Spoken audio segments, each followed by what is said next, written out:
Welcome to the Two Geeks and a Microphone podcast, your one-stop shop for television, movie, video games, comic books, book reviews, and more. Now, without further ado, here's Steven and Mike.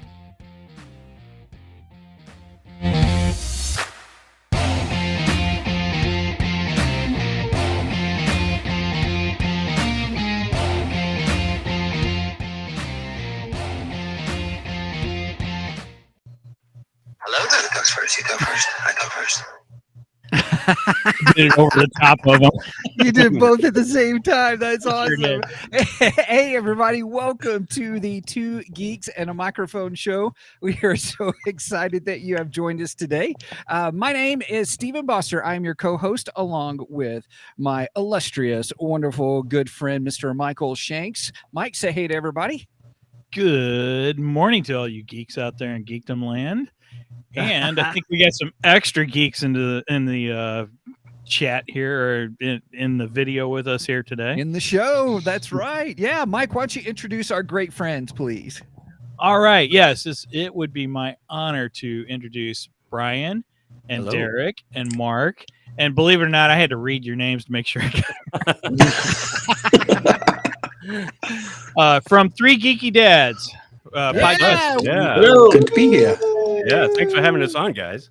Awesome. Oh, this is going to be great. Now, many of you are watchers and listeners, or especially those who are online, Facebook and YouTube and Twitch, will see comments from these guys. They've joined the show several times and have always put in some great insight and, I have to admit, very funny anecdotes. We've laughed many times. Well, get ready, everybody, because today they are with us.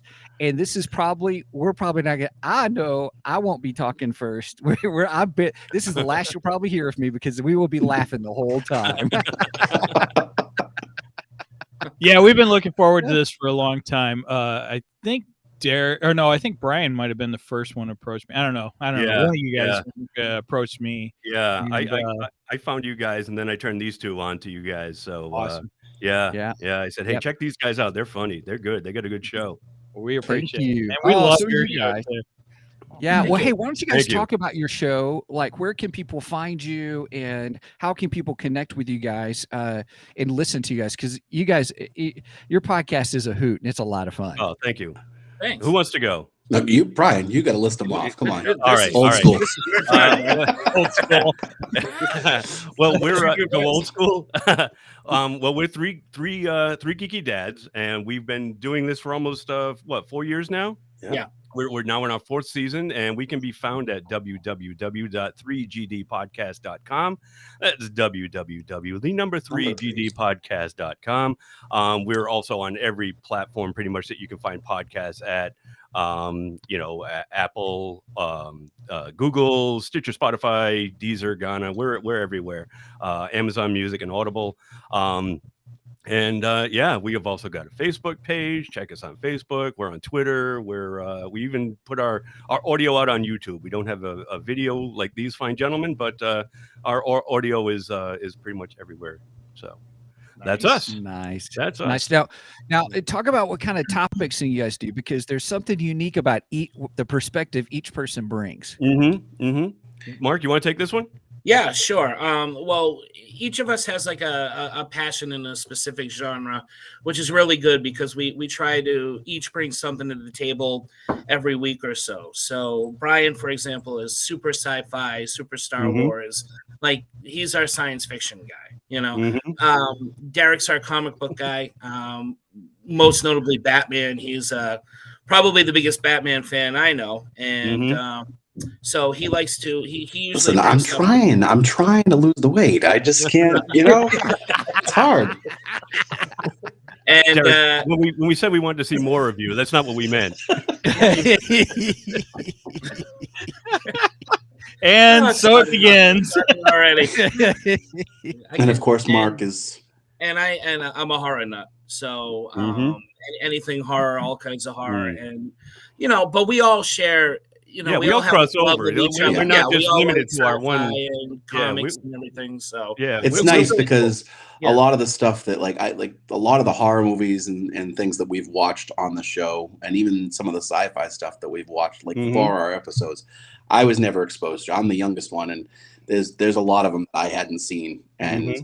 it's nice because we all kind of like share our interests, and Yeah. it's opened up a whole new world to me, and Mhm. I'm sure the other Yeah. two. I would like to think. We're well-rounded geeks. Like, we each have our niche. Listen, but I told you. Derek is more well-rounded than the rest of us, but I'm not just limited to sci-fi. Like, I like comic books and horror. I love, the Right. Marvel and the DC stuff. And Marc too, he watches like the old school sci-fi movies, and he's turned me on to a lot of stuff. Nice. Derek likes his horror and his sci-fi, and we all like bounce off each other, and it's great. We have a good time, and the conversation just flows, and sometimes we stay on track.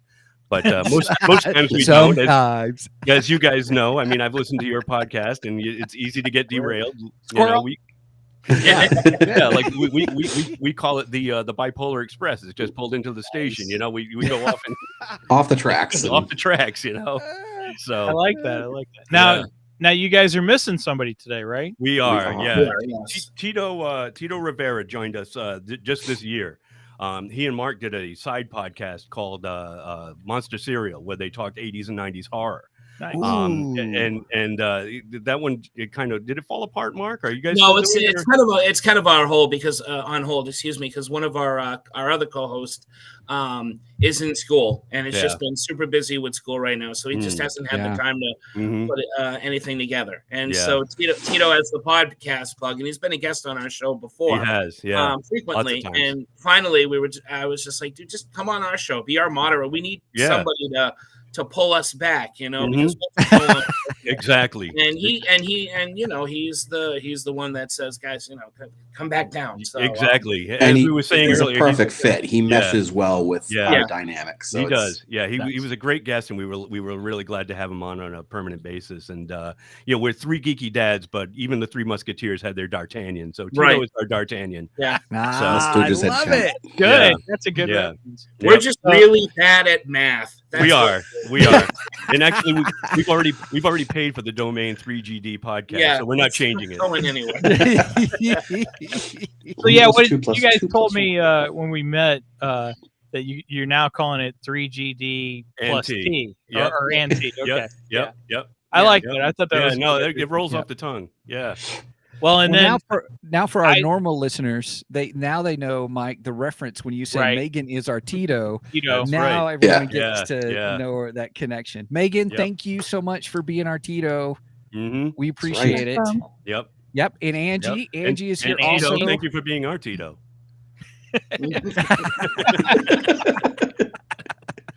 It isn't easy. No, hopefully he's listening.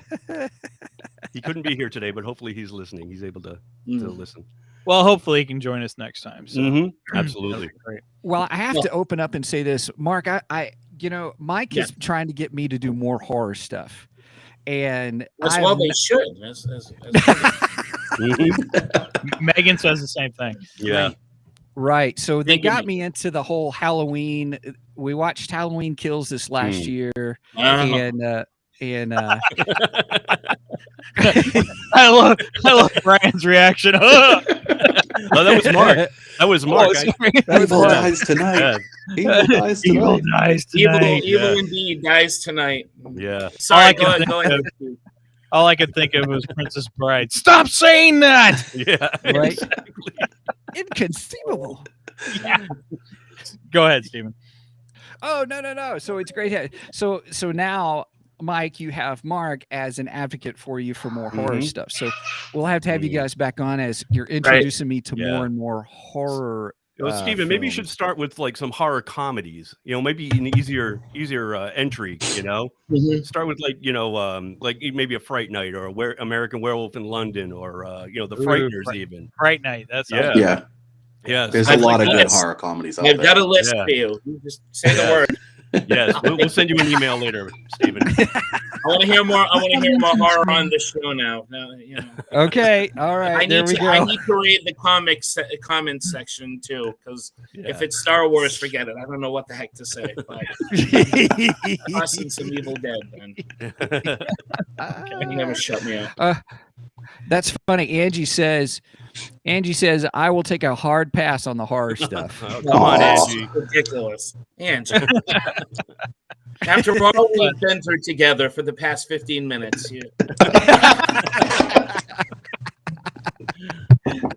Well, growing up, I was a big horror fan, especially like the classics, like Frankenstein and Dracula. Yeah, and stuff like that. But then, as I got older, I got into like Nightmare on Elm Street and Halloween and stuff to that extent.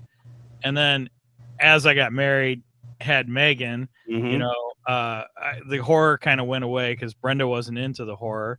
So I kind of put it off for a long, long time. Well, now Megan and I kind of bond over some of it. There's some of it she watches. And I'm like, I don't even want anything to do with that. But Halloween, the two of us love Halloween, so we bond over it. That's my favorite series. I'm still a big fan of that franchise, despite the last one, and even the last one, I'm still going to go back and watch. Oh, sure, because it's just laughable. And the worse the horror film, I find myself watching it more. Yeah, so, Marc and I are huge fans of Mystery Science Theater 3000. Oh yeah, we love to riff on movies too, just like those guys. So I mean, if it's bad, like the comments will just start coming. And we've even done a couple of shows like that on our podcast where we'd watch a movie and comment on it. Not so much riff, but I mean, we do have our segment where it's drink till it's good, where we're not actually watching the movie at the time, but we take a really bad movie and we try to see if the alcohol makes it better as we discuss it. Which I loved your Masters of the Universe one. Thank you. Yeah. That was a fun episode. That was the first time I had heard you guys say "drink till it's good." Oh yeah! And I was like, oh my god, I got to listen to this one. This is gonna be hilarious. Oh yeah, we got some good Christmas ones this year. Yeah. Oh nice. Yeah. We take like the bottom of the barrel stuff from Amazon, and we'll drink till it's good at the holidays. So, a few years ago, my wife, eggnog is flowing. A few years ago, my wife and I we went and seen Doctor Who. The 25th anniversary Doctor Who, the Five Doctors, in the theaters as the Mystery Science Theater 3000. Or well, they don't call themselves that anymore. Riff Tracks. Riff Tracks. Right. Yep. So it was a special. Oh God, I can't talk. Tequila in the coffee, Mike. Yeah. I thought about putting some Baileys this morning. I should. It is. It's only a few days after St. Patrick's Day. Yeah, we'll have to honor the high holiday. Hey Megan, what's in my fridge is mine. Megan just chimed in. That's my Baileys. Anyway, we went and seen that in the theaters. That was a blast. Cool. All right. Well, everybody, so we are 13 minutes in, so I guess it's already time. We better start hitting our topic. That's right. Oh, we had a topic? All right. Who knows if we'll stay on it? We'll go. That's how it goes on our show too, guys. Right. All right. So everybody, what we're talking about today is we are getting ready to see the new Doctor Strange movie, Multiverse of Madness. So this is kind of the beginning, like how we did with Batman, everybody's, how we did a couple of series to get us ready for the Batman movie. We are going to do the same thing with Doctor Strange Multiverse of Madness. Now, many of our regular listeners know I am not a multiverse fan. So this sacrilege. Right. So this should be an interesting day. So anyway, so we're here to talk, just kind of discuss all these things that we think are leading up to the new Doctor Strange film. And just recently the new the Spider-Man No Way Home just got released on digital. And so a lot of people have said that has a lot to do with what's coming. It does. And there's some other things that the Three Geeky Dads had brought up, saying, hey, there's some other stuff too. So I'm excited about our discussion today, even though it is multiverse. But I thought, you know what, this is going to be a fun time. So Yeah. guys, thank you so much for being with us. I am excited to talk multiverse today, even though I'm not a fan of multiverse. Maybe you will be by the end. Maybe. I keep trying, man. We'll turn them. Although I think I started to turn the tides with Flashpoint because I forced him to watch the Flashpoint animated series. Oh, that was great. So good. And so I think really good. Is turning there. We'll what see about the Crisis on Infinite Earths, the CW series that they had a couple of years back where they did all the crossovers and. You mean the stunt that might be something to get into. Yeah, with this, the stunt casting special. just remember a lot of those animated ones. And now the Flash one is on point. That's a great one. But a lot on of the Flashpoint. Yeah. But a lot of the DC animated, sometimes when they're based right off of a comic book, they have a tendency to mess it up. So yeah, Derek can tell you it's hit or miss. Yeah, there's definitely you guys have talked about it a lot on the show lately, like the Hush and there's some gems out there. Flashpoint's I think one of them. I think they did that one good. Yeah, I agree. So in preparation for this, I prepped for this. In preparation for this, I rewatched Doctor Strange, the first one from 2016. I rewatched the Marvel What If Doctor Strange, which is that is a great episode. It is probably really good one. The best of all the. That's what Derek was saying. Too. Agreed. Oh, so great. Yeah. And then Spider-Man became available on digital. Yeah. I think it was Thursday. It was this week sometime. Yeah. Wednesday or Thursday. Yeah. I purchased that and I rewatched Spider-Man. Me too. I did the same thing. I couldn't wait. Oh, me neither. That movie is so good. It really was. But now I got to say, Doctor Strange, I wasn't a huge fan of Doctor Strange. Of course, I'm a little bit more of a DC fan than I am a Marvel fan. So I tend to prefer Dr. Fate over Doctor Strange. I think Marc would agree with you too. Same. Nice. But I've really come to really like the character Doctor Strange over the last several years. And in fact, when that movie came out, I was just like, I don't think I'm going to go see it because I don't know anything. And I don't know if I have any interest. And then Megan and I were looking for something to watch one night. And she's like, hey, Dad, Doctor Strange is on Disney Plus. Or I think it was Netflix. Yeah, at that time it was Netflix. Sorry. And I was like, okay, let's watch it. And I was like, man, this is good. This is a really good movie. I was so impressed with it. So my knowledge of Doctor Strange up until that point would have really been back in the 80s, the controversy between Doctor Strange and Christian singer Amy Grant. What's the controversy? Oh, nice. You guys don't know about it. No, we don't know the story. So actually it was in the 90s. It was I think it was 1990 actually.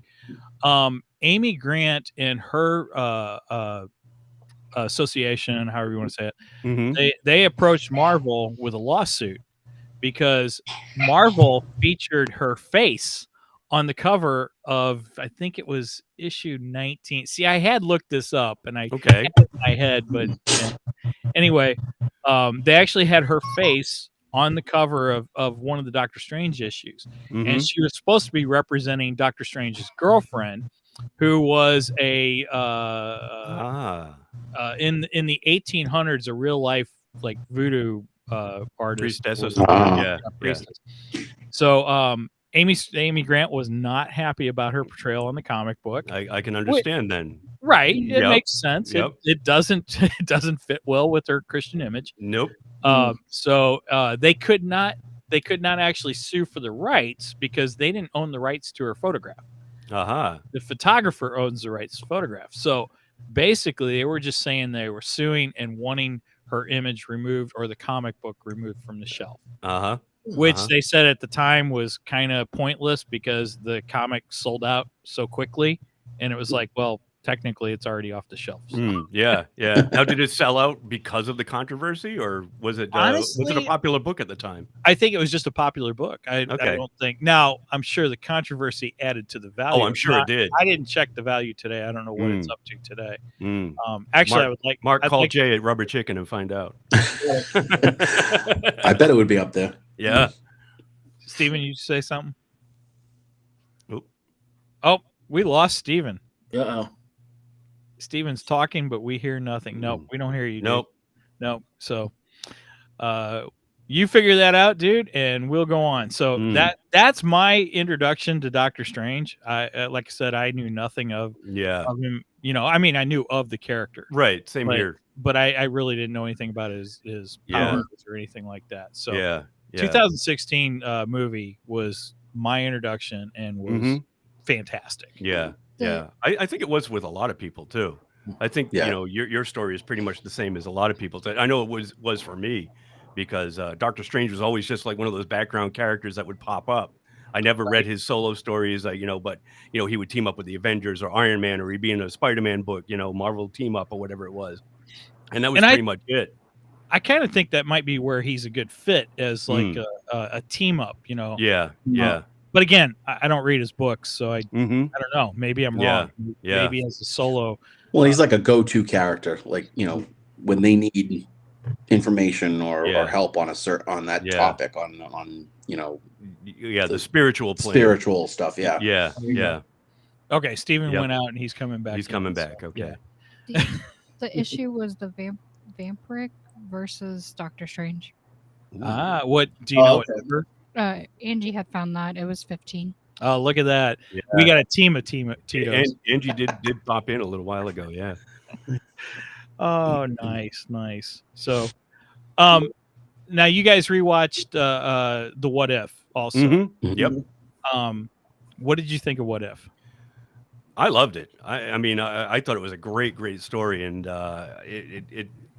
it was cool because it reminded me a lot of. Do you remember the remake of the Time Machine movie with Guy Pearce from the 90s? I actually have never watched it. Oh, you should check it out. It's a fairly decent movie. But it was kind of the same story where, like, in that version of the Time Machine, his fiancée gets killed. And he invents the time machine to rectify that, because he was supposed to propose to her, or get married to her very soon. I mean, after that. So he created the time machine so he could go back and fix the night where she gets killed. But every time he does, she still dies in a different way, So then he's like, well, screw this. And he goes forward in time. He's like, well, I'm going to forget everything, and that's when he meets the Morlocks and Jeremy Irons. And, it goes in a whole other direction. But the opening of the movie was very much like the Doctor Strange What If, where he was doing it to try and correct the night that Christine died. It was Christine, right? Yeah. I really enjoyed that one, and I loved the twist on his origin. I thought that was really cool. I thought it made him just slightly less arrogant than he is. The actual film. Yeah, because. Like my wife was watching it and she goes, "Man, he's a real jerk." He is. He starts off as a real prick, and it's the course of the movie. I mean, he becomes, he obviously learns his lesson. Yeah. But it felt like rewatching it last night. I didn't realize how fast it happens. It's kind of rushed. Yeah. And I think it's probably because that it is an origin movie. It is. Yeah. But his story kind of parallels like Tony Stark's too, where Tony Stark was an arrogant prick at the beginning, and over the course, he becomes, more compassionate, and he becomes, more aware of what life is really about, and what he needs to do. It's not all about, an egotistical doctor, just like Tony was not all about making weapons. Right. So, they each had a part to play in this bigger story. And it's cool. A lot of people criticized it when it first came out that it was too similar to Iron Man, but I still liked it. I like the mystical part of it. It's kind of like that dichotomy. You've got science versus technology. Technology versus magic, and I always like that. The mystical. Yeah.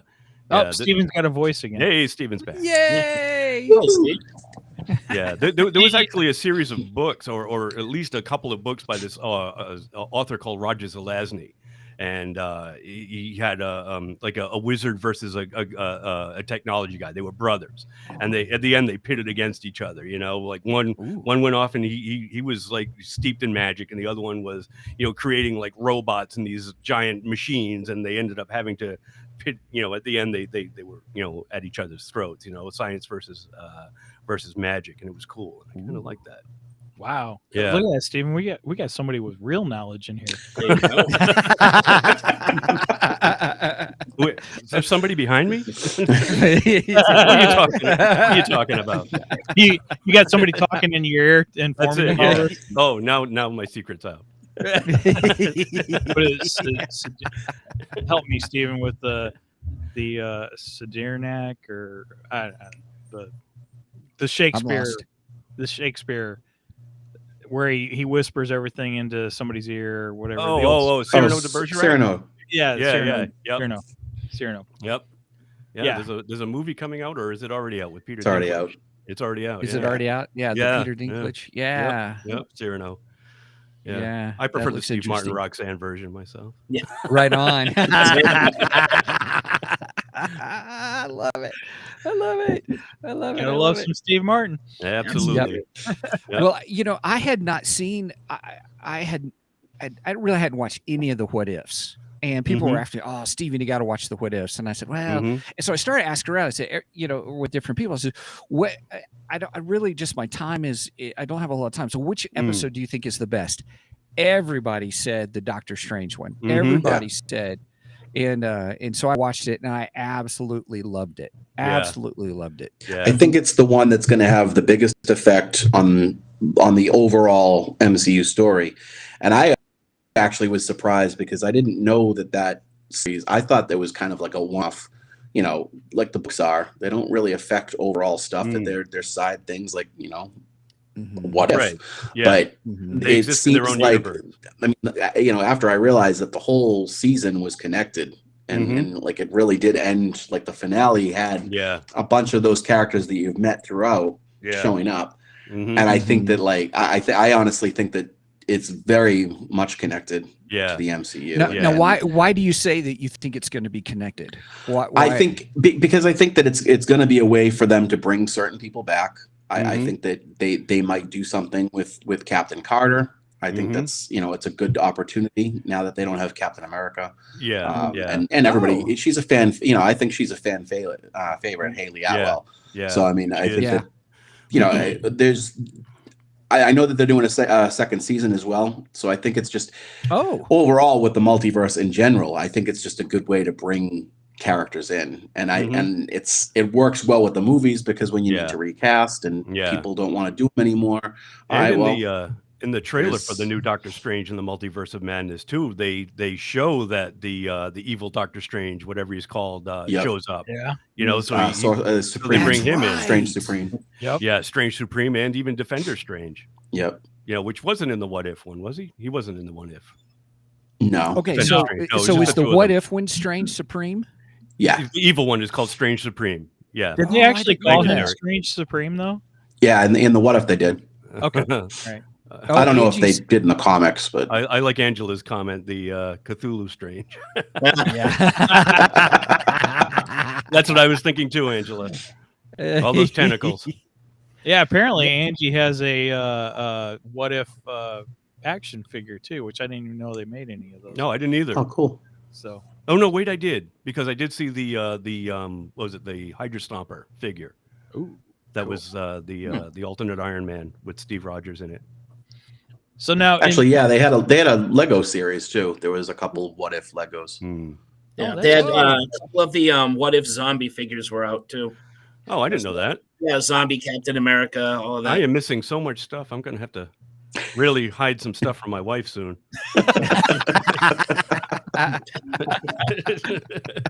Well, now that you said zombie, in the new Doctor Strange trailer, there's a zombie Strange in that too. Yeah. So I'm wondering where in the world we're going with that. Or are we just going to have... It's the multiverse. It's all going to come filtering in, you know. That's why I think that's especially that episode is going to tie so much into this, because I think with all the different versions and you know, Maybe we'll see a All right. cartoon Strange. I don't know. Yeah. I'm going to throw out a question for you guys. This has come up around before the pandemic, and we actually had people gather in our lunchroom at work. This is a topic that come up every once in a while, but could there possibly be a Wolverine, a zombie Wolverine? Is it possible? Oh, it's possible. Oh, yeah. Why? Oh, because of his healing factor. Right. Exactly. Oh, I see what you're saying. Right. Interesting. See, my thinking is you can't have a zombie Wolverine because he heals. It would heal. Yeah. Right. Yeah, the cells would regenerate on how kill the fast virus. the virus acts on the body as opposed to his healing factor. I will say there was an issue of What If that I have called What If Wolverine was Lord of the Vampires? You gave me that one to read. That was a good one. He is turned into a vampire by Dracula himself. So now vampires and zombies, kind of sort of the same idea. So if he can remain a vampire, could he remain a zombie as well? I mean, I don't know if it's two apples and oranges or what, but if his healing factor, it turns into one of those situations of, well, actually,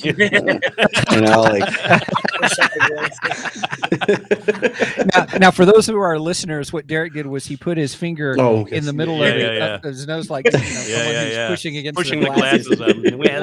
Now, doing the old comic book guy routine. Yeah, worst comic book ever. There we go. Worst comic book ever. Hey, I actually did it. There you go. I've been trying to do that one since we started the podcast, and that's one I haven't been able to get out. Yeah, you had mentioned that a couple of times, and I've always said, Mike, it's easy. Yeah. Just sound arrogant. Yeah. Oh, you mean sound like Doctor Strange? There you go. Sound like us. We do. But if Doctor Strange was working in a comic book shop? You just need a sound clip of it. Well, yeah, but if I can, exactly. If I can do the voice, I'd rather do it. Worst. Now, what is worst series ever? Marc does the most voices on our show. I got a lot of training to do. Yeah. Well, mine's more or less George Lucas. That's right. Yeah. Yes, it is, and you do it very well. I will say that. Yeah. Well, I have to confess. Technically, mine is an impersonation of Jason Swank from Rebel Force Radio doing George. Yeah. It's not directly George Lucas. Sometimes a parody of a parody is the best way to go. There you go. This is good. So I got to give kudos to the masters. So right on, Awesome. right on. So, what you guys think of Loki, season 1? I loved it. I liked it. I didn't think Marc didn't like it as much. This was the only one of the series I really didn't enjoy very much. Well, that was getting a season 2 as well, so stick with it. Maybe it'll maybe I will a bigger thing because I'm sure we're going to do an episode on it. So I'm sure we will. Marc doesn't like when villains are painted really in a good light. Yeah, I don't like villains turning good all the time. It's not. Occasionally it works, but I don't like when the villains have this sympathetic quality to them. I like when the villains are just they're nasty. I like when they're nasty villains and they enjoy what they do, and which is that's just. I try to tell him that Loki was like that in the comics. He's not bad. He walks the line. Yeah, there's a big gray area. Yeah, well, it's not like they changed him from the comics. Yeah, they didn't do just because. I mean, it's easy to think that way because of the popularity that Hiddleston had. Everybody loved him, and I think that they took advantage of that, and that's probably why they went with him for this show, and maybe and working it in that way. What were you trying to say, Marc? I don't remember now. It happens all the time. Yes, Angie. Penguin fell off the iceberg. Yeah. So Angie said, "Chaotic neutral." All right. Yeah. It's true. Yeah, he was more. I think what Marc is saying too is that he was more fun. Where he was like that villain that you just love to hate. Yeah, he was charismatic. But he was more fun when he was making trouble for the Avengers and kind of like siding with the Avengers. Yeah. Well, I agree with Marc. Occasionally it works, but more often or not, when I find that the villain is all of a sudden so likable or has a reason or a sympathetic reason rather, why he's so evil. It kind of takes away from the mystique of the character. You know, much as I love the Killing Joke, and I do love the Killing Joke, I kind of prefer the Jack Nicholson Joker, because he's just an evil guy who has an excuse after falling in acid to be totally unhinged with no morality whatsoever. And in the Killing Joke, you kind of feel bad for him because of his backstory. You see where he's coming from. You know, he turns into a psychotic maniac, but you kind of understand. And I don't want, I think it's more fun when you don't know why these guys are bad and do what they do. They just do it, and that to me personally just makes a more interesting character. I think that was my problem. That was my problem with Loki. Yeah, I agree, but because I want my good guys to be good and my bad guys to be bad. That's what I need. Now, I have no problems understanding a villain's backstory, but I don't want a sympathetic one. In other words, like you said, the Joker, he fell into acid and then he snapped. Okay, cool. Like, because it seems to be a trend with villains today, even in Disney films. Remember, we got Maleficent. We've got, all these, they're trying to give them, all Cruella. these villains some things. No, Cruella, right. I'm like, wow, interesting. I'm like, no, I want to hate the bad guy. I mean, come on, Game of Thrones, Joffrey. Gosh, I hate it. Okay, you guys just completely off script ran with a topic idea I had that I threw out to my wife last night for the show. Okay, and literally last night I told her, I said, I want to do a villains episode. Nice. And I want to discuss the fact that villains are being watered down today. Especially like in the last 20 years. Right. And just like you said, Steven, even Disney's doing it with Maleficent. And with all of them. Next thing you know, they're going to put out like a Claude Frollo movie, and we're going to feel bad for that guy. Sometimes you don't. Sometimes you don't want to know how the sausage is made. It just is what it is. Exactly. Well, now I used as an example of a perfect villain. Actually, is Palpatine from Star Wars, right? The Emperor. Because if you go back and you read Darth Plagueis, he was evil since he was a child. He was nothing but evil. There was no good. There was nothing in there to go, oh man, this guy had it hard. No, he was downright evil. And then if you look at Darth Vader, when we were all introduced to Darth Vader in 1977, we thought that was Vader. And then, granted, I like Anakin. I like the prequels, and I enjoy it. I know you guys aren't. We have mixed feelings. Right. It's your show, man. We're gonna be good. Let's just say there are good parts of all of them, but on the whole, agree. No, but they did the same thing. Lucas did the same thing with Anakin. He gave him this, sympathetic background. Yeah, and you don't need that. Right, exactly. Even with the first Doctor Strange, they did it because Caecilius is his backstory of he lost his wife and kids, and that's why he went to Comitage. Comitage, and and then he just wanted to his whole drive to find Dormammu and use the Dark Force, like it was kind of sympathetic. I mean, he was a bad guy, but like the backstory for why he became bad. Like I agree with the fact that we don't always need to know why they went bad. Like sometimes it's nice to just have a bad guy. You just need an antagonist. There are some characters where you can have that kind of arc because they were introduced that way from the start. And if you want to have a bad guy that did have a sympathetic background from the get-go, sure, that's cool. That works sometimes. Right. But going back to what Mike saying about Darth Vader. Darth Vader was my favorite thing about Star Wars when I was a kid. He was scary and he was awesome. Everybody loves a bad guy. Everything about him was evil up until Jedi, and then when Jedi happened, you realized, there was some good in him, and that's really all you needed at that point. When there's still good in him. I felt darn prequels. Because of those prequels, all I can think of when I try to go back and watch the originals are Gippy and Are You an Angel? And he built C-3PO. And, oh, that was stupid. Oh, he had a mom named Shmi. His mom was Shmi. Oh, no. There's something worse than her being Shmi. Oh, what's that? And that's Palpatine. Now, I got to admit, they gave him this name in the novel, which ticked me off. But in the novel, they named him Sheev. Sheev. Oh, that's his first name. Sheev. Yeah, his first name is Sheev. Yeah, but it's spelled like Shiv. Maybe that's what they were going for. Everybody else pronounced it wrong, you know? Yeah. It's supposed to be fearsome. Don't tell me his first name. I like. It was a very tiny lightsaber. Yeah, it's better than George or Charles. You know, like yeah. Like Shecky Palpatine. Throw my cock. Unfortunately, it looks like it's just going to continue because I mean, Scarlet Witch is pretty much set up as one of the main bads for the second movie. That's right. And we all know, because of watching WandaVision, we know what her drive is to become bad.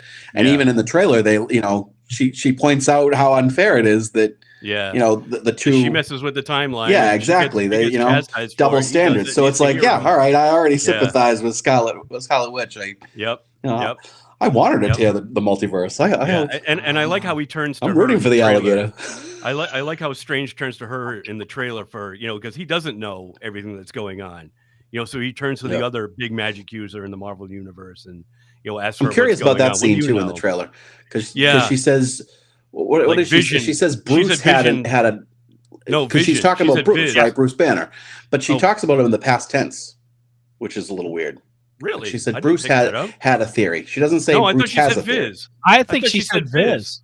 Oh, Viz. She's saying Viz. I'm with Brien. I think she said Viz. She was referring to the Vision. Oh, all right. That makes more sense because she didn't really do a lot of hanging out with Bruce Banner. So No, Derek, you really need better headphones. Wow, Dad. Now I'm. You know what? Zip. See, Derek, you really need better headphones. The problem is Derek doesn't have the headphones that we've got, Brien. That's it. Hey, the headphones I have are coming back in style. Yeah. Oh, that's a Twin Peaks reference. I got that one. Mark, did you? I never watched Twin Peaks. I got the fancy new invisible headphones. There you go. They are nice. They are nice. True AirPods. Now, I did not see WandaVision. I have not seen it. WandaVision was good. You got to see it, Steve, especially before you see. It leads directly into this one. So that's true. I think if you're not going to watch certain things, at least watch that. Yeah, I agree. WandaVision is essential for the upcoming Doctor Strange. So that's the problem with Marvel in general, because like even Mike, you said you hadn't gone and seen Doctor Strange originally, and like they're all connected.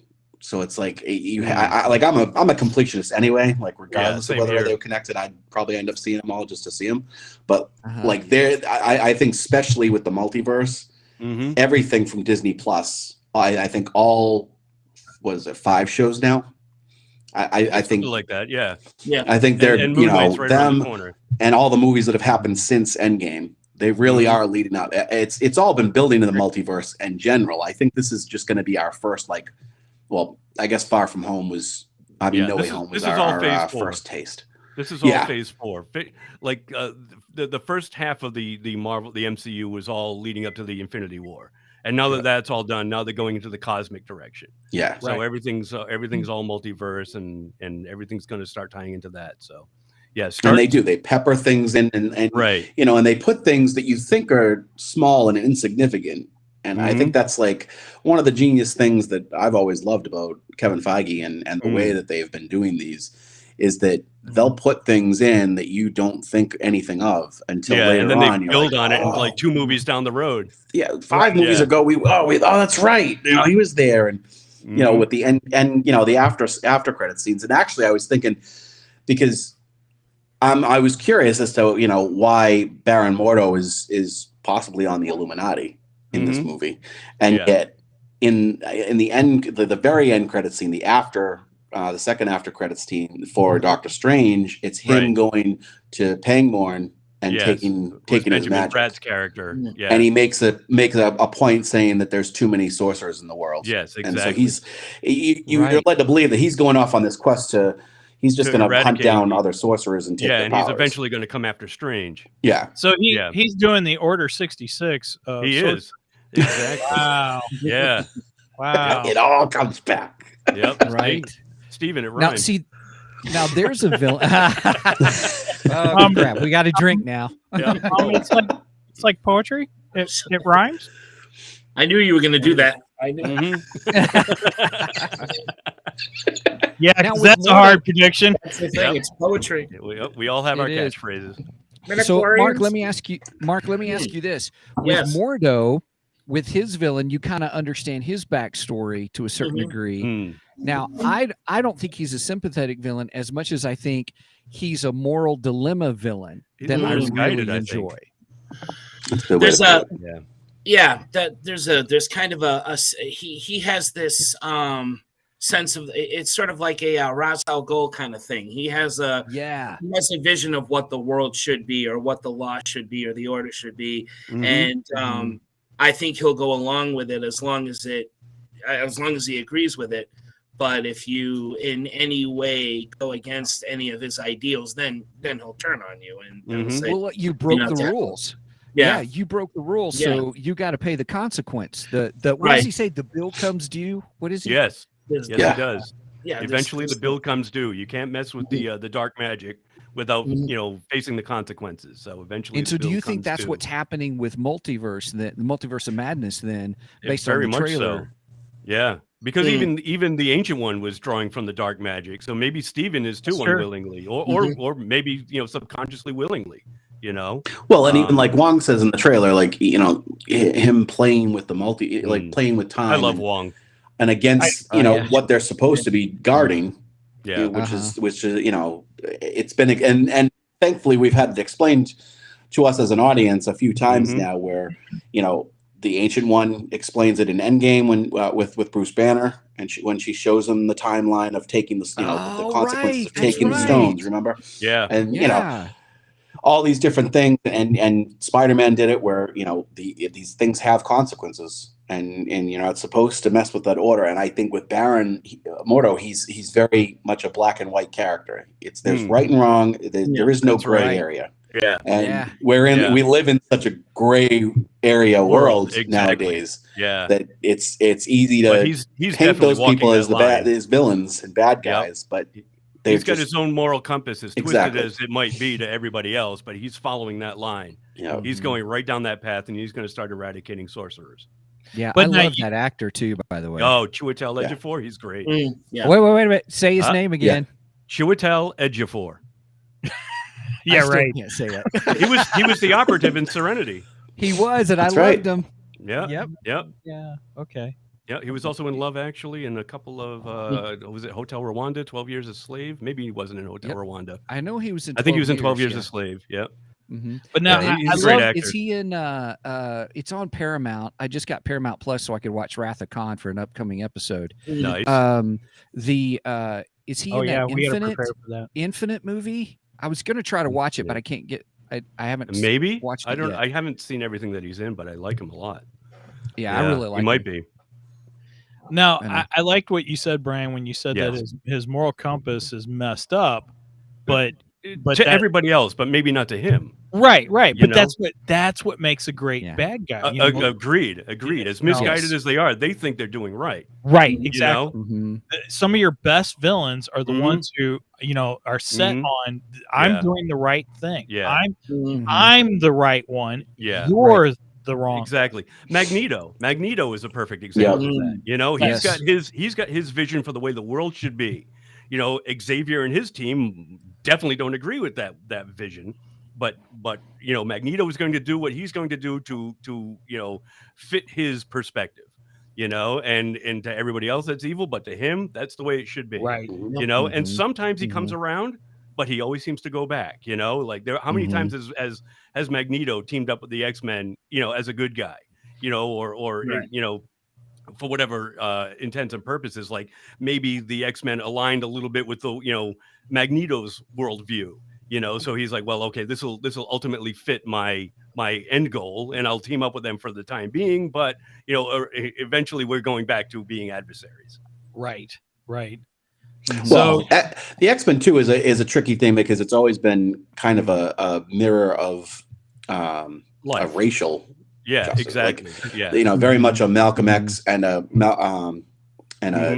or Martin Luther LGBTQ, King, whatever you want to fit into it. It's always the misfits. It's always the outcasts. Not saying that I don't want to use those terms, but it always seems to be that way with society. So geeks and non-geeks. Geeks and non-geeks, exactly. I mean, I would actually. I mean, I would agree with the racial aspect of it, because it was started in the '60s, but at the same time, there was this whole geek and non-geek, or nerd and non-nerd type thing. And my how times have changed. Because now the geeks have inherited the earth. Exactly. Well, Stephen, doesn't the Bible say the geek will inherit? Oh, I'm sorry. What did he say? I think he said, "Blessed are the cheesemakers." Yeah. I got that. I know that. No, the peacemakers. Blasphemy. That's Life of Brien. Oh my gosh. Yeah. That's funny. Yep. He gave us a sign. The people in the back boy, if my Sermon on the Mount. Speak up. If my pastor friends realized I watched Life of Brien, I would have been excommunicated a long time ago. Oh my gosh, Life of Brien is hilarious. It is hilarious. It is hilarious. That's kind of a hidden gem in Monty Python. It really is. Yeah. I mean, the Holy Grail gets all the praise and glory, which it should. Holy Grail is fantastic. Oh, that's the Holy Grail of Holy Grail movies. Right, exactly. Monty Python is that hidden gem that you find, and it's just so so hilarious and irreverent, and oh gosh, it's the best of Monty Python. It is. I'm a Meaning of Life fan myself. For some reason, that's always. Oh yeah, you like that one? That's probably my least favorite, but it's good. Really? It's good. It's got the fish at the beginning. Hey, that's the best. No, there are some good parts in it. I like that. I don't know why. Probably because certain segments that I can fast forward. Yeah, it's more sketch comedy. Like maybe that's. It is. Yeah, it is. A little more like the television series than one. Right. Yeah. I mean, they're all good. I like them all, so it doesn't matter. And now for something completely different. Yes, now for something completely different. Yes, exactly. That should be the title of your episode tonight, guys. Right? Really? We might have to change it, Stephen. We just might. Well, speaking, let me get back. Let me get back to Mordo. Thank you. I'm just going to be a hard turd. Even the Geek Wrangler. That's right. I love it. Stephen's new title. That's right. Well, one of the things that Mordo says in the trailer that I thought was really interesting is he says, the most dangerous thing to the universe is you, Doctor Strange, or you Strange. And stuff. Yeah. So is that where? Do you guys think that's where he is bringing in the whole Strange Supreme? It could be. Yeah, it could be because he inadvertently opens up the multiverse, and quote unquote strange things come through. Including Supreme Strange. So. Well, I liked how when we were talking, I think it was when we were talking the other night with you guys, and you guys compared Strange now to Tony Stark, right, of the Avengers, because Tony Stark was the one who pretty much was bringing on the destruction of the universe by creating Ultron and so on. Yeah, yeah. There's so many times that Tony messed up, and they had to correct his mistakes. Of course, now Strange looks like he came in and said, "Hold my beer."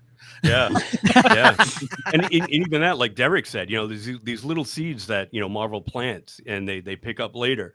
Like even going back to the first Iron Man movie, like they had the destroyed first proto armor in the desert that they picked up the pieces, and Stain ultimately created the Ironmonger, and now we're going to have like the the Armor Wars series with Nice, Angie. I had to put that one up. Angie said, for listeners, Angie said, instead of hold my beer, she said, hold my stone. Nice. But they're going to be doing the Armor Wars series. So it's going to pick up on like people stealing Tony's technology, and using that for evil. Even though he's not around, it's now going to be War Machine and Rhodey in that series. And I remember the comic book series that they had. It was like maybe a half a year run in the original Iron Man run of comics, where it was the Armor Wars, where even the government had taken Tony's technology without his knowing and were creating heroes. And he even went after them. He's like, no, this is my technology, which you saw in Iron Man 2. Oh, yeah, the Armor Wars series is coming out, and I'm looking forward to that. So this is like little things, like Derek said, that Marvel, peppers throughout, and they pick up those pieces and they run with it, So do you not think they're going into Ironheart then? Oh, they are. Oh, they're going into Ironheart, yep. But whether that factors into the Armor Wars series, because now she's got his technology, So now here's the question. Who's going to be the new Iron whatever? It's going to be Riri Williams. Yeah. Is it? Yeah. Because we haven't had any introduction to Riri. Mm-hmm. Not yet. She is going to. There's a show that's going to be. They're going to have an Ironheart show. Yeah. I almost like wondered. They've got the Ms. Marvel coming out. We don't know Kamala Khan yet in the MCU, but it'll probably be her show with her. They're building towards a Young Avengers as well, right? Absolutely. Which I'm psyched about. And that's Steven, me too. I'm a huge Young Avengers fan, and I've said it a million times. Yeah. I love Kate. Because you've got Kate taking over for Hawkeye. You've got She-Hulk taking over for Banner. You've got Ironheart taking over for Iron Man. So they're all being replaced because you got to figure, like, these actors too can't play these roles forever. Right. There's only so much de-aging that Disney can afford. But that's what I mean as far as the multiverse too. Is that like once this continues on and gets bigger in the story, you can recast roles there's rumors, I don't know how true it is, and it would be really cool, but there's a rumor that in the multiverse, in Doctor Strange 2, that Tom Cruise has a cameo. I heard as that too. Tony Stark. And as an alternate Iron Man. And the whole reason why that plays in is because he was originally in talks to make the first Iron Man movie a long time ago. Yeah, that's so. See, it's all stunt casting. It all comes back to stunt casting. No. But when you have all these different versions of these characters, you can recast it. Same thing that DC's doing. It's almost like this. The Batman series that Matt Reeves is doing is a separate little, what if multiverse kind of thing. Yeah. And and they're combining, they're picking and choosing. We talked about it the other night, actually, on our show.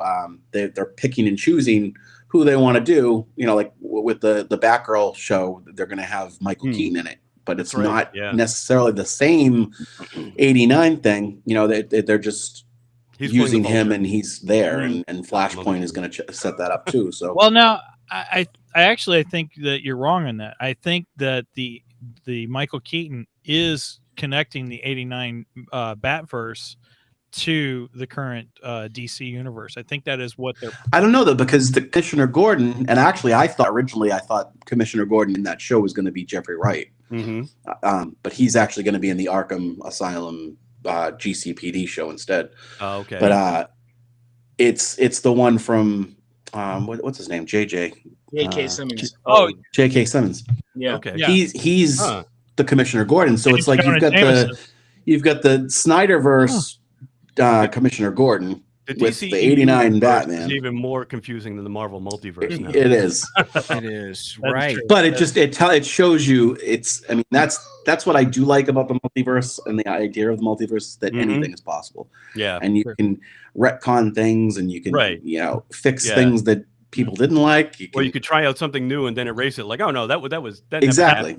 That's what Steven doesn't like. I hate that. Well, I've got no problems if you have different actors in a different storyline. I get that. Okay, let's talk Batman for a minute, because I love me some Batman. Mark, I'm right there with you.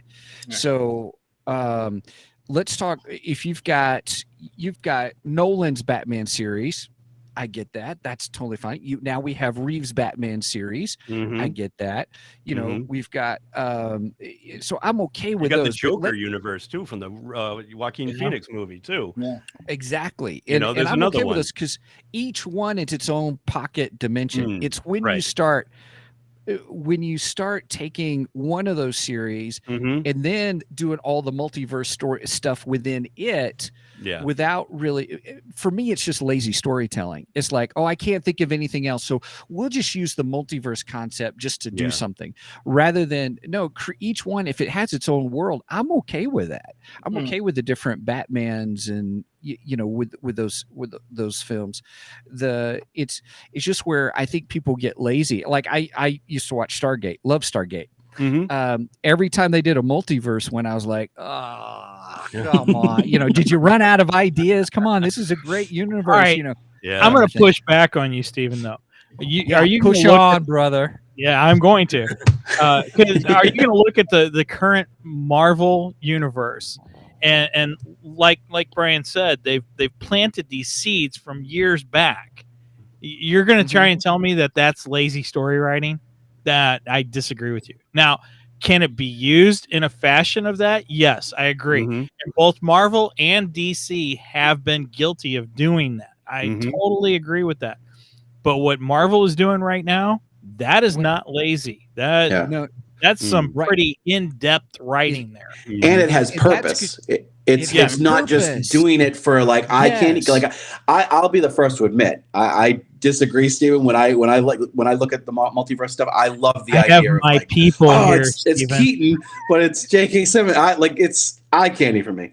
But with Marvel, it's real purpose. I think a big part of it is just it's the best way possible to incorporate all the things that we haven't legally been able to do with Marvel, right? Because other studios own things, which is just the real world BS that unfortunately has hindered them from doing a lot of stuff that the fans want. Sony now, because so now you can bring in mutants, and you can bring in the Fantastic Four, and you can bring in all these different properties that they didn't have the rights to.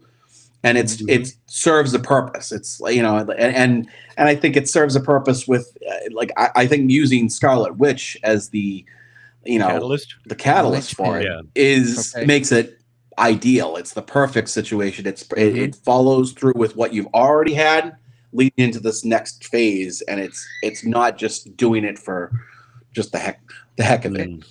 Well, see, that's the difference. I really like how you said that. It's done with purpose versus just, we'll just throw it in. Because, Mark, I think you got a good point about saying, hey, we've seen seeds of it, coming into play, but you're building a world around it, and there's a purpose behind it. Not just, we'll just throw it in because we can't think of anything else. Now, but you use that as a crutch and say that's what all multiverse is. That's the problem. And it's not. And I've been trying for the last year to prove to you that that's not the point of multiverse. Yeah, Steven just needs to get into more multiverse stories. What's that? I said Steven just needs to get into more multiverse stories. Yes, agreed. Amen. So. I guess so. Maybe. Well, look, I'm willing to give this a shot. I'm willing to give it a shot to kind of see where we go with it and stuff like that. But I did not like the end of Loki. I did not like the end of Loki.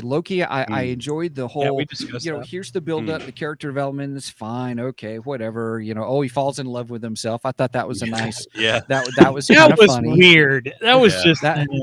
Well, it just shows he's truly in love with himself. Yeah, that was very Freudian. Escalates the narcissism. I didn't like it in Doctor Who either. So, but I thought at the end, I was very upset because all these shows have some kind of really cool ending, and it just fizzled. And oh, by the way, I felt like it was just setting up for multiverse, and I thought that was lazy. Yeah, I was like.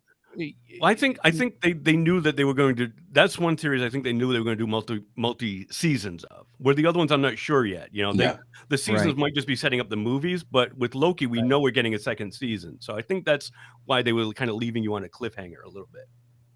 Yeah, but let's see. When's the next season coming out? I know that's the only problem. It's half past too late for me. Yeah, I know. But it's all connected.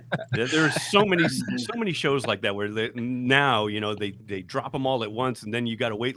Especially with the pandemic, putting the kibosh on a lot of things. Production wise, you've got to wait 2 or 3 years in between seasons now. You know, right? See, that's why it should have all been encapsulated in one season. And yeah, you can have some tie over. I'm okay with that. But they didn't. It was lost. It just seemed like it was so weird. Like for you would have had enough time to watch all of that at once. Yeah. Well, right. I would have had enough time. Okay. So then you just have something new to complain about. So yeah, this just turned into the pick on Steven's show. Right on. That's all right. By golly, a little friction never hurt anybody. Don't worry, I'll cry you a little tear afterwards. Anyway, I'm just saying, I'm willing to give it a shot. I'm willing to sit there in Multiverse of Madness. It's probably why I haven't watched. Just thinking of the Scarlet Witch. Scarlet Vision is. Yep. I'm probably like, I've already seen it, or okay, whatever. Yeah, I've heard it's good. Yeah, I think you're definitely going to want to see that before.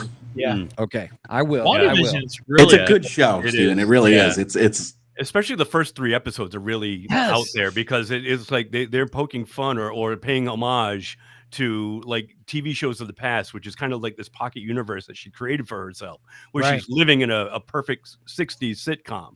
And then the next episode is a 70s sitcom where it's like the Brady Bunch, it's great. And then in episode 3, when things, the real world starts encroaching on her reality, her version of reality, it gets really interesting.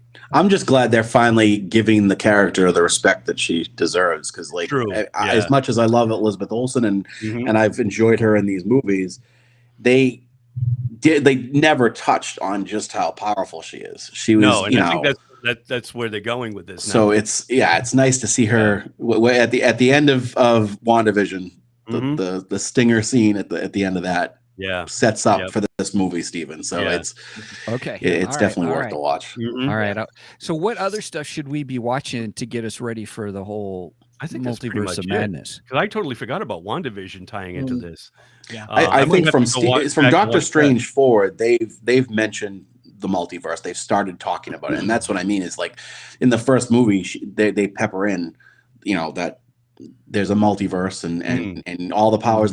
That's how they travel through the sling rings. Is they go through multiverses.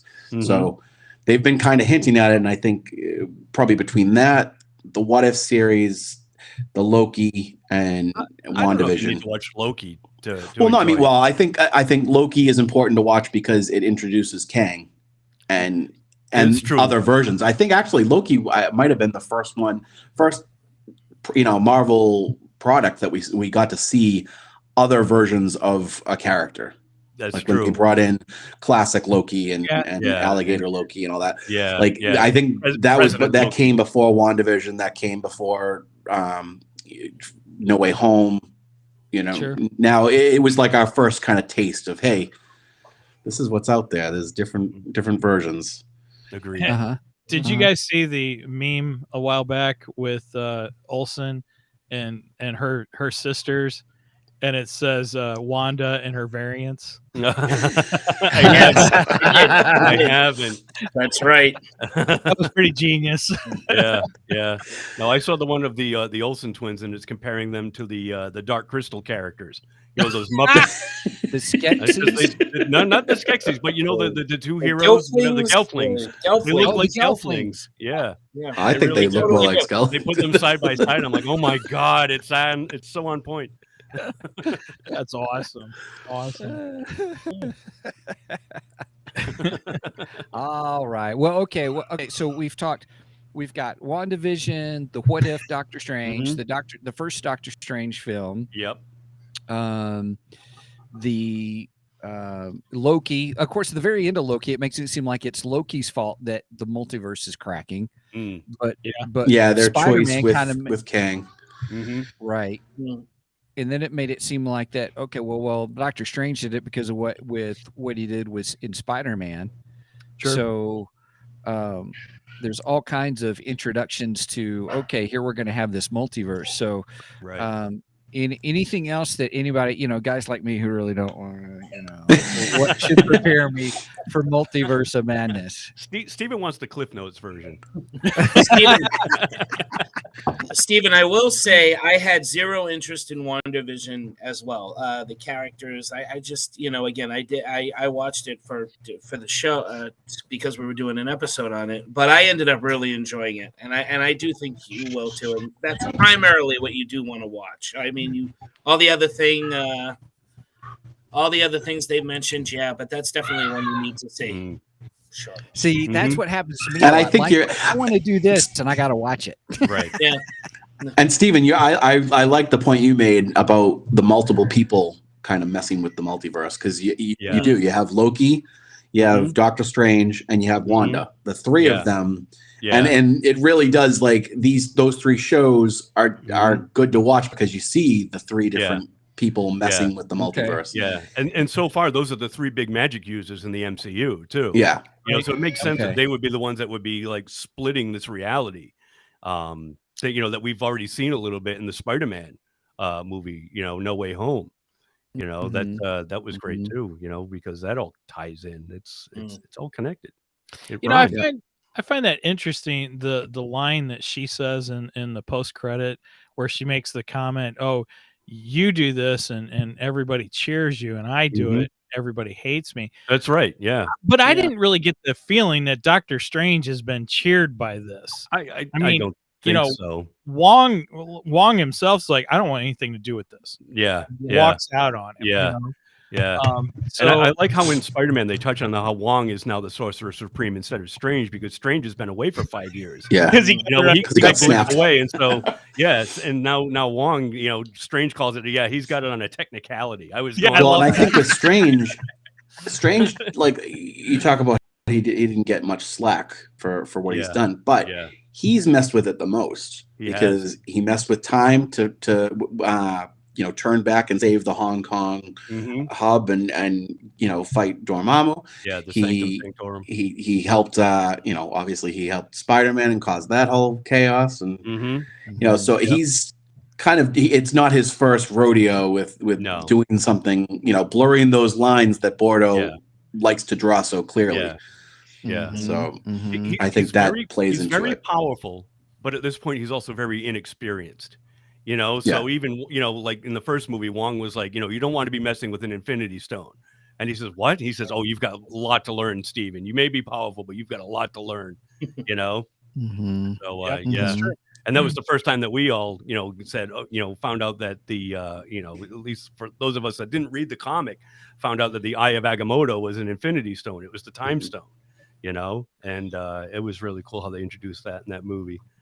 Now, wait a minute. He still has the Eye of Agamotto. No, it got destroyed. He says it.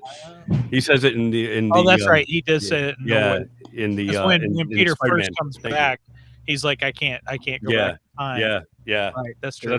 That's what Peter Parker wanted him to do. He says, I don't have the stone anymore. Remember? He says, oh, yeah, that's right. And that's when he comes up with that spell that Peter starts, messing with. And Wong's like, don't do it, Steven. Don't do it. And he goes off. He goes off to fight the Abomination. In Shang-Chi.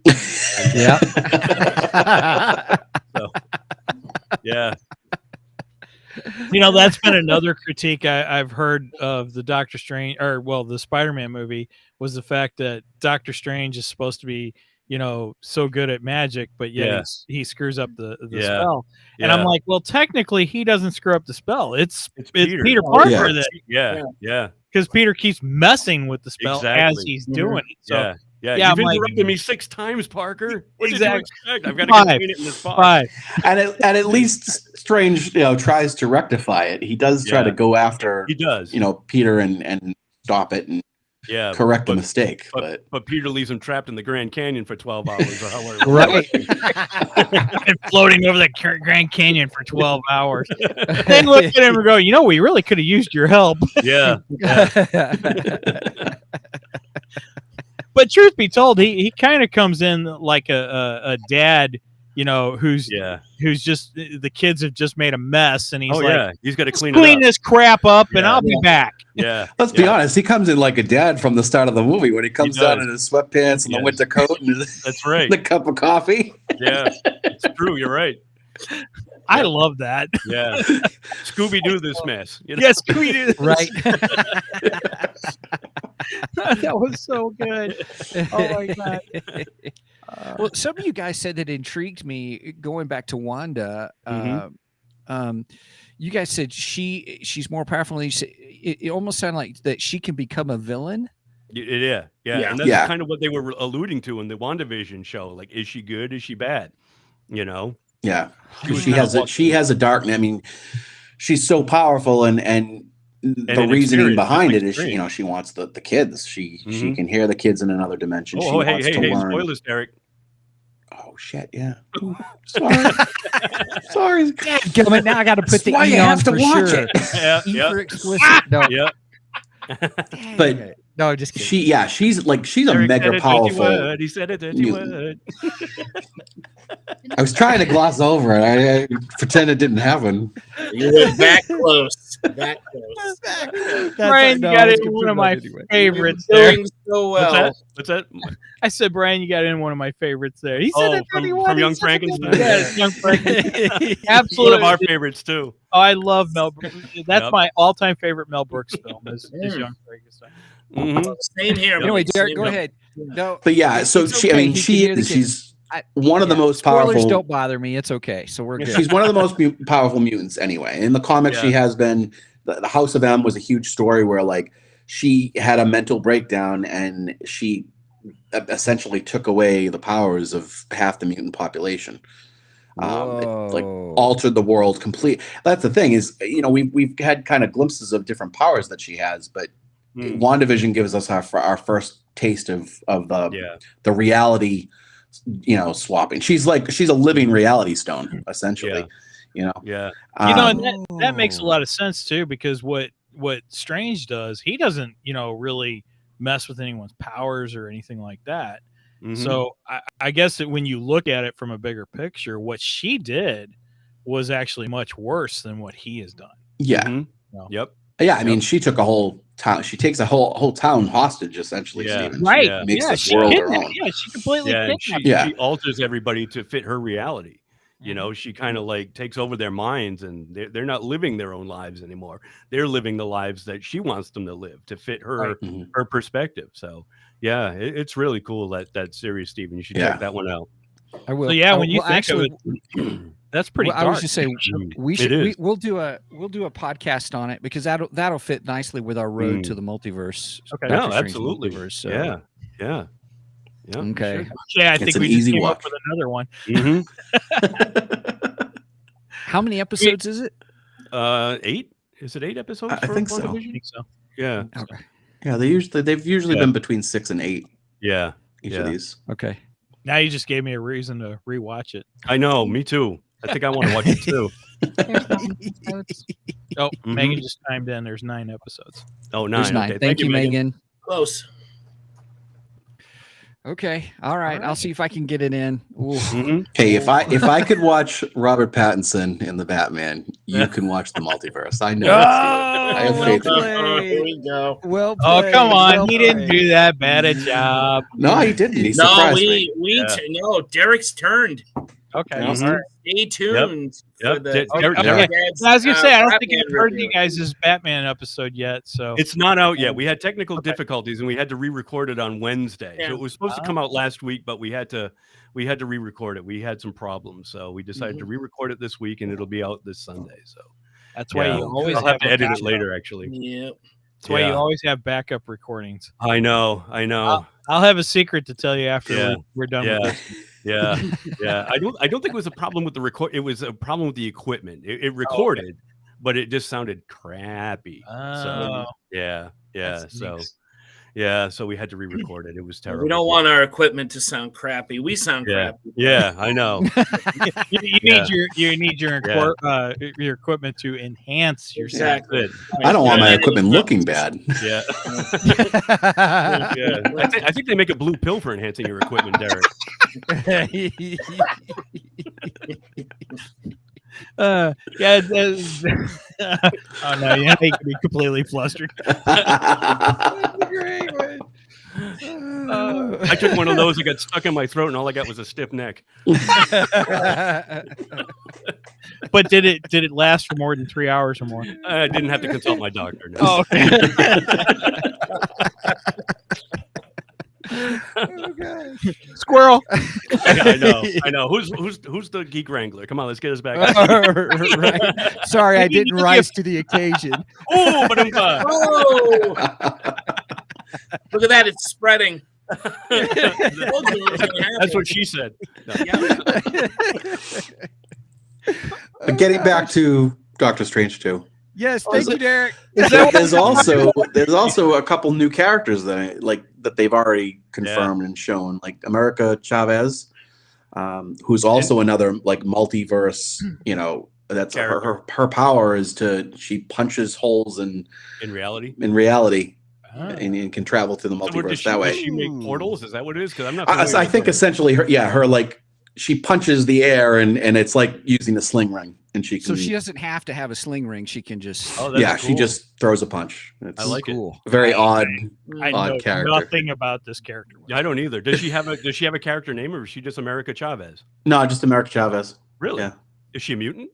I can't remember. I don't know too much about. She's a fairly new character. She shows up in the second series of Young Avengers. Oh, nice. I don't remember what her first appearance was, but it's multiverse connected though, so it makes perfect sense that she's in it. Well, if we're getting the Illuminati too, is in the comics, isn't Reed Richards on the Illuminati? It's Reed Richards, Black Panther. Okay. I'm still curious how they're going to handle that.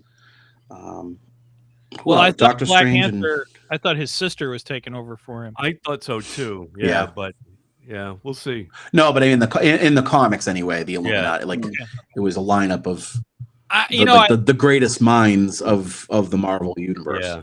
I know this isn't a popular opinion, but I think they should just recast him. I don't see why not. Just recast him and have. I know. I've felt like that about certain characters before, but I think just because if they're doing the multiverse, why can't they bring in Killmonger as an alternate Black Panther? That's a thought. That would be interesting. No, let me go back to and maybe his sister is Shuri. Is just an interim one. Well, in the comics, Shuri does become Black Panther, so it's like that's why I'm kind of like I understand why they would go this route and why they should. But yeah, I mean, I think they could recast it, but just maybe it's too soon. Yeah, it was a huge loss. This is why it's good that there are like 5 Batmans now, because one doesn't happens. There's like plenty of others to choose from. Whereas Marvel has basically right now 1 Iron Man, 1 Thor, 1 Captain America, and they don't want to do it. The multiverse, Marc. That might change. Yeah, well, that's probably good, because now it's tough to see any more Black Panther without Chadwick Boseman. He is really good in it, and it's really hard to see anybody else playing him. So if there is an advantage to the multiverse, you can start bringing in other actors to take these roles that that have been solidified by people like Chris Evans and it's an easy in. I know Steven says it's lazy writing, but it actually is an easy in. It's like, hey, here's an alternate guy. Well, I liked what Angie had to say. As far as her becoming the Black Panther. She's good as the techie one, so well, she's kind of like the Wakandan Tony Stark too, where he was also the hero and the techie guy. Well, and it wouldn't be the first time that they recast. They've recasted. They recast Rhodey. Rhodey was recast right after the first movie. They recast Scott Lang's daughter, Cassie. And I've actually recast her. She's getting recast twice because they recast her for Endgame. Yes. And then they recast it again moving forward. Well, they couldn't wait for the actress to age 5 years.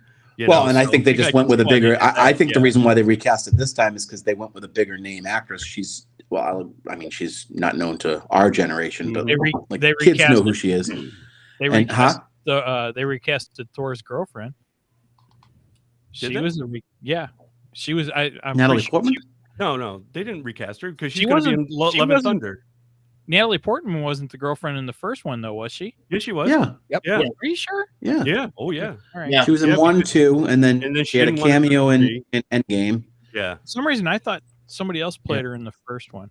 Maybe I'm thinking of somebody else then. Yeah, no, it was Kat Dennings was her friend. Yep. Okay. Yeah. But yeah, Cassie Lang is going to end up being, she in the comics she becomes Stature, and she's part of the Young Adventures. Chime in with something. So I think that's why they recast her. Megan, what were you going to say? I have a counter argument What's against Angie's talking about Shuri. She works well as the techie, yes, but that's only with her brother being the hero, Black Panther. Yeah. Without him, she doesn't have anyone else that could be Black Panther that she would fit so well with. So I want her as Black Panther. Okay. I agree, Megan. I'm with you. I'll quit sucking up.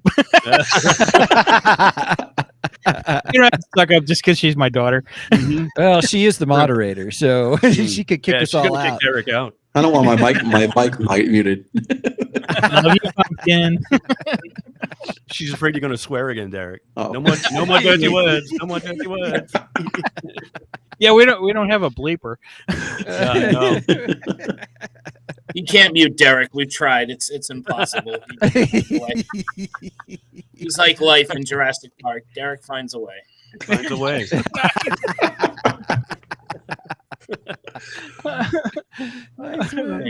Nice way. Oh man. Well, hey, we got to start wrapping up because we are almost at an hour and a half. And already, oh my god, it feels like 10 minutes. That's all. I know. I had a feeling this was going to go long anyway. So. Right. We have a this tendency. has been really good. All right. Well, here's the deal. I will watch WandaVision. I'll get that in. Stephen, raise your right hand. I solemnly swear. Yeah. So solemnly by swear. the geek laws. Yeah. Swear on the stack of Marvel I like comic that. Oh, we're gonna have to come up with that. As Chief Geek Wrangler, I must and will watch the WandaVision. Are you swearing on a stack of Marvel books? Right. That was good. That's correct. That's correct. And Steve, get some horror movies in there too for me while you're at it.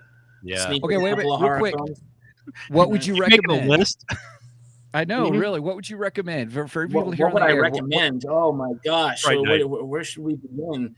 Well, obviously, Fright Night. Fright Night, the animator. Angie just said Fright Night too. Now wait, which Fright Night? Oh, he means the original. Trust me. No, the original. No, they made me. We did. We finally got Marc to watch the remake on Wednesday night. Oh my God! Did he kick and scream? No. Oh God! I don't wanna. Wait a minute, remake what? I had to. And I will convert Angie into a horror fan too. It'll happen.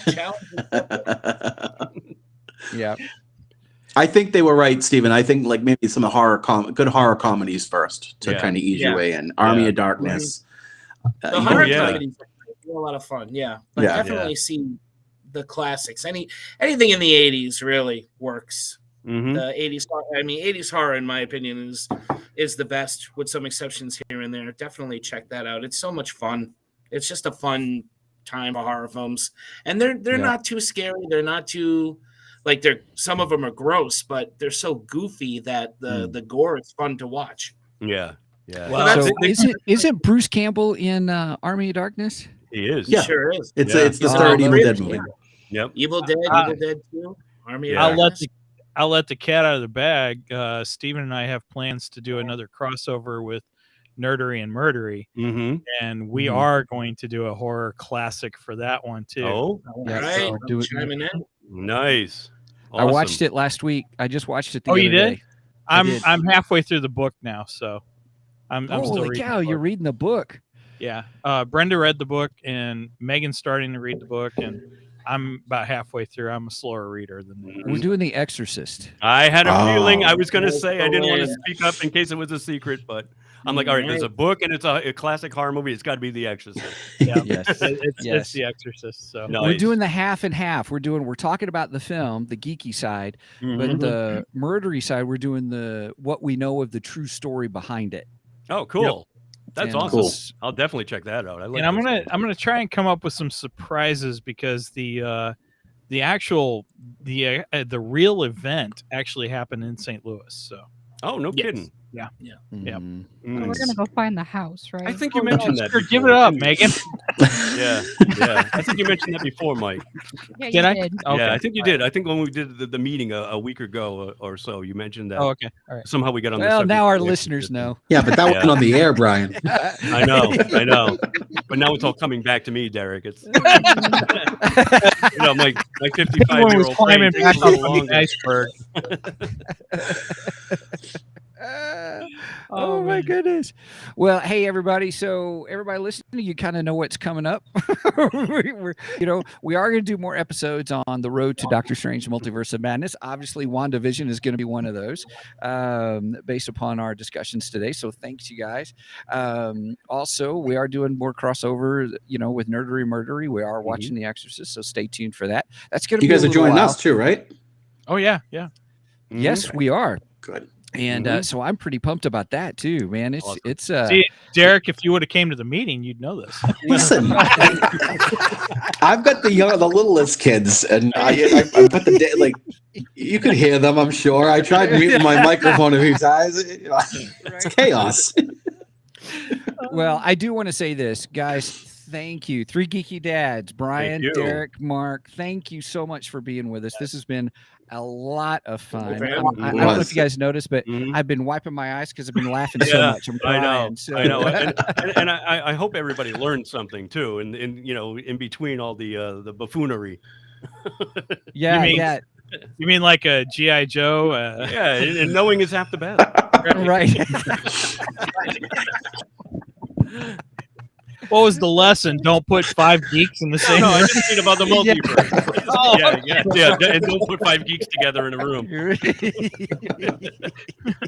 Even though we are across the United States. That's what I mean. This is kind of our own multiverse going here. That's true. We've got like 1, 2, 3, 4, I'm in a multiverse. 4 different states. Marc and I in Rhode Island, Derek, Massachusetts. We've got Missouri and Illinois. Sorry, and and I'm in Montana.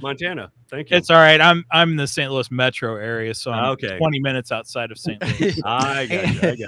I identify with St. Louis. Okay. Here's what Angie said. The lesson is to stay in school, kids. Oh, that's what I did wrong. Yeah. Oh no! Don't do drugs. Don't do drugs. Man, my parents thought I would never amount to anything, and here I have this show. Oh, that's right. That's right. Yep. Like Strickland, the principal from back. Just say no to everything. Yeah. Your last time. I know. It went right over my head. I typed it. I slow listened to that episode. Yeah. Brien. I know. Time is everything. Mine was so off. It's all right. That's all right. Yeah. All right. Well, hey, this has been great. Again, Three Geeky Dads. Where can folks find you on the interwebs? We have a Facebook page. Just look us up on Facebook. We also have a website called www.3gdpodcast.com. All our podcasts can be found anywhere podcasts are available. We're also on Twitter and Instagram and Facebook. I said Facebook and YouTube. YouTube. Yeah. Now I will say this on your website. What's nice if whatever podcast you like to listen to, just go to their website and just click the link to whatever the one because you guys have it. It's built out very nice. Yeah. I can't take credit for that. That's all a template. I found these guys. It's let me see. Podpage put it together. Yeah. They do a great website for geared towards podcasts. You should have taken credit for that, Brien. That was really cool. Yeah. Now we're less cool. I designed it myself. Way to sell us, man. Way to sell us. And you can find Marc's artwork. That's right. Links to Marc's art and my writing. And Werewolf with a Chainsaw. Yes. That's right. Yes. Right. Yeah, issue 2 coming out next month. Finally. Oh, wait. So where can we get issue 1? Right now, you can only get it at Rubber Chicken Comics and whatever convention or expo I'm at. Here in the New England area. Anywhere else until all the issues are together and we combine them in a trade. But right now, it's looking. But just contact me and heck, I'll send you one. You know, I'll deliver it to you. I'll come to your house. I'm very old. Oh, road trip.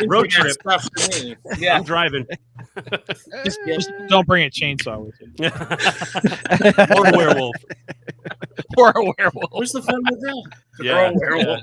Yeah. We promised. I don't know. You bring a werewolf with you, I'm going to be pretty excited about that. We promise not to travel under a full moon. Right on. Stick to the roads. Yeah, stay up the moors. Beware of the moon. What's an American Werewolf in London, Steve? So that's right. Just quoted a horror movie that you need. Classic. Okay. All right. I always have a pen and paper with me, so I always take notes. Write these down. Well, Steven, I think we got our Halloween list. Mm-hmm. Right on. This would be great. I warned you. Okay, cool. Yep. That's cool. That's awesome. This is only just the beginning. Mm-hmm. All right. Well, hey, everybody. Thank you so much for joining us. A couple of things. You can check us out, the Two Geeks and a Microphone, at our website, 2 geeksmic.com, geeksmic.com. There you can find all things to our merch page, our page, YouTube page, also to our podcast pages. And then also, I hit the wrong button. Here we go. Ko-fi page. We have upgraded our Ko-fi page. So we're doing different things for those that help support us. We appreciate it. Ko-fi is actually a tier system. So you can give us $2, $5, or $10 or whatever. And that gives you access to all kinds of fun goodies that we are building. So if you have any suggestions or any ideas to help us make that section better, we would love to hear it. And Steven, don't forget, the $2 gets you into Discord. It does. We just started a Discord page, everybody. So it's called The Geekdom, and so you can check us out there, where we actually have it running during the shows as well, but that makes it membership only. So if we see a question in our Discord section, we will do that one on the air for sure. And so that guarantees you to get comments and stuff. So thanks, Angie, for not doing a whole bunch on there, because we would have been busy all day long.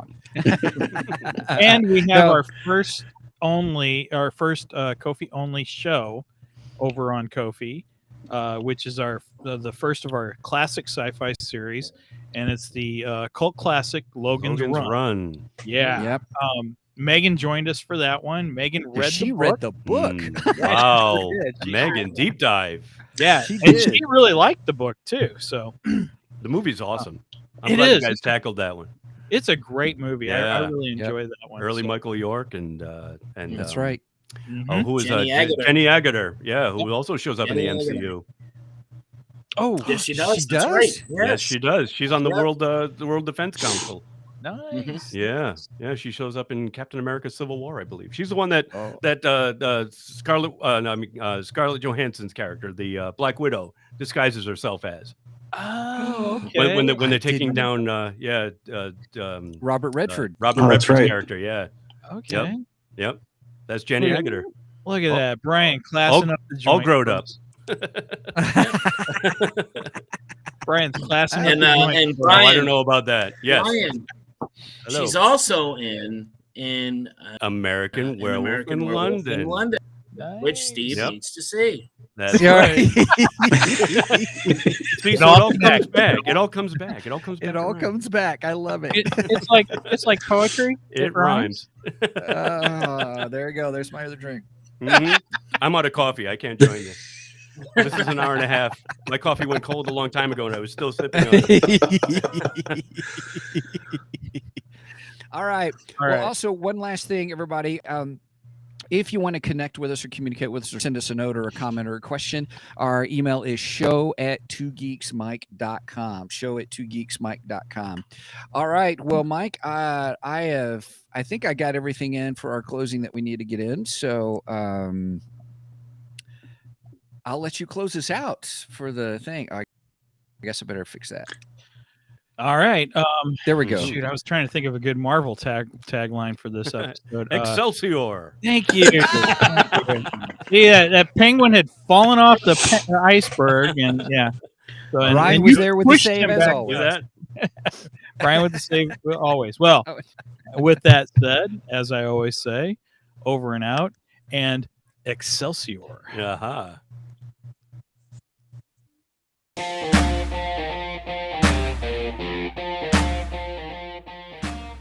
Thank you for joining us today on the Two Geeks and a Microphone podcast.